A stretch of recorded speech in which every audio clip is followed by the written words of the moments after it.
नमस्ते दोस्तों, मैं पंकज कुमार पार्थ आपके अपनी पी के पार्थ टीवी चैनल में स्वागत करता हूं। आज मैं आपके लिए के आया हूं पॉलिटी का 5वां क्लास। इससे पहले क्लास में मैंने संवैधानिक विकास की बात की थी, ये चौथे क्लास में, और आज मेरा पॉलिटी का 5वां क्लास है संवैधानिक विकास। संवैधानिक विकास में हम आज आते हैं चार्टर एक्ट 1813। चार्टर एक्ट 1813 के अंतर्गत कई सारे बात किए गए थे। उसमें पहला था कि जो हमारे 1813 के चार्टर एक्ट के तहत कहा गया था कि हमारी जो व्यापारिक फरमान था, व्यापारिक फरमान की अवधि जो थी अंग्रेजों का भारत के साथ, वो फिर से पुनः 20 वर्षों के लिए क्या किया गया, बढ़ा दिया गया। 1793 के एक्ट के तहत इसको 20 वर्ष से बढ़ाया गया था और फिर से पुनः इसको 1813 के चार्टर एक्ट के तहत इसके व्यापारिक फरमान की अवधि को बढ़ा के फिर 20 वर्ष के लिए कर दी गई, पुनः बढ़ा दी गई।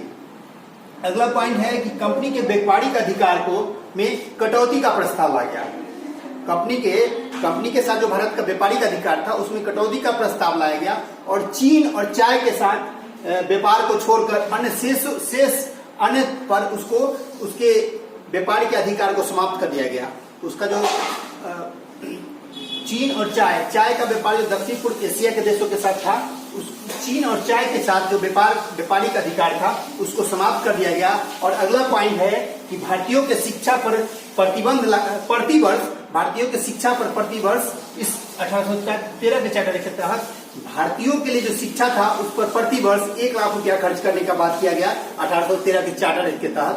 और आगे हम देखते हैं संवैधानिक विकास में चार्टर एक्ट 1833 की चर्चा करेंगे हम आज। ये इम्पोर्टेंट है आगामी सिविल, बीपीएससी, दरोगा और अन्य सभी एग्जामों के लिए। तो चार्टर एक्ट 1833 के तहत क्या किया गया, कंपनी का व्यापारिक एकाधिकार को समाप्त कर दिया गया और इसमें केवल कंपनी का कार्य केवल भारत के शासन करना रह गया। इसमें जो कंपनी जो था, जो ब्रिटिश ईस्ट इंडिया कंपनी थी, उसका व्यापार करने का एक अधिकार था, माने मोनोपोली हो गया था, वही उसको पूरी तरह से व्यापार करने का अधिकार था। उसके एकाधिकार को समाप्त कर दिया गया और उसका केवल कार्य रह गया भारत पर शासन करना। दूसरा पॉइंट है कि बंगाल के गवर्नर जनरल को बंगाल का गवर्नर जनरल कर दिया गया। किस एक्ट के तहत, ये पूछा जाता है क्वेश्चन कि बंगाल के गवर्नर जनरल को भारत का गवर्नर जनरल किस एक्ट के तहत किया गया। 1833 के चार्टर एक्ट के तहत बंगाल के गवर्नर जनरल को भारत का गवर्नर जनरल कर दिया गया और भारत के प्रथम governor general Lord William Bentinck को बनाया गया। और ये भी क्वेश्चन महत्वपूर्ण है कि भारत के प्रथम गवर्नर जनरल कौन थे, तो लॉर्ड विलियम बेंटिंग थे। और अगला पॉइंट है कि बंबई मद्रास की प्रेसिडेंसी जो थी, इसकी शक्तियों को गवर्नर जनरल के अधीन कर दिया गया।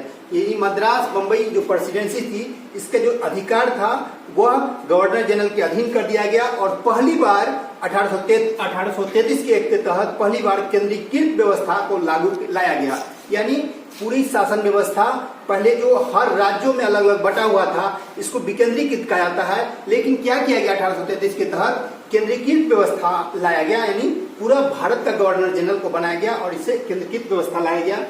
और अगला पॉइंट है कंपनी के अधीन होने वाले भर्ती यानी नियुक्ति जो था, उसको जाति, धर्म और लिंग के आधार पर भेदभाव किया था, वह 1833 के एक्ट के तहत इसके भेदभाव को खत्म कर दिया गया। यही आज था ये 1833 का चार्टर एक्ट।